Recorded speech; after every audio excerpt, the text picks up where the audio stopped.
Hello everyone, this is my week 2 Sociology of Disaster video post.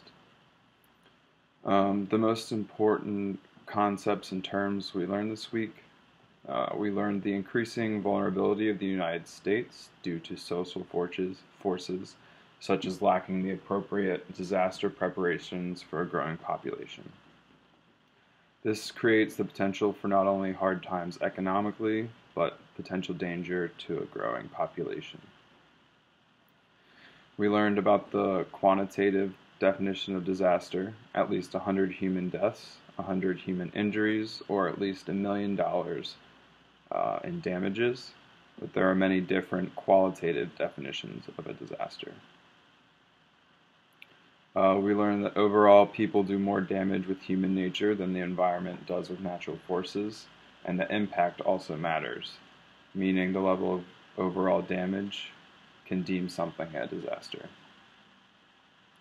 My biggest takeaway was the need for a true definition of disaster so that emergency management systems can be prepared to happen. We learned about stakeholders, which are people who have or believe they have a vested interest in an outcome. An example of this would be working for a company. Those people who are working for the companies are stakeholders of that company. The most basic emergency management starts within individual households, but their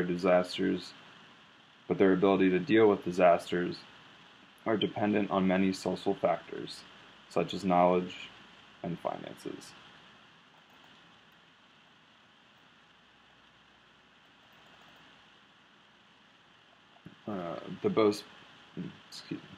The next level of emergency management includes businesses and nonprofits, and the last level of emergency management is the various stages of government.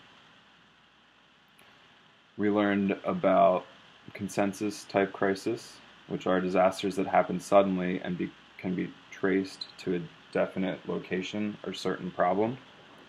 And we learned about conflict type crises, which are disasters that have been created, so to speak, by one party to do harm to another. Some disasters can both be considered conflict type and consensus type events. The muddiest point that I had after reading all of the slides and articles was probably in the fundamentals of disaster slides.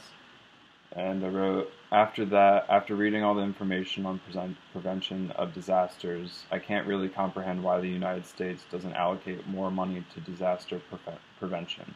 It seems like it would make a lot more sense to take time to build up infrastructure instead of waiting for it to crumble. The question I have for the class is, can you name a disaster situation and define it as either a consensus type event or conflict type event, and why do you define it as such? Hope everyone has a great week, and I'm sorry if this drags on any longer than this. Every time I record, my app that I use to record freezes, so if it stretches on, I apologize. Have a great week.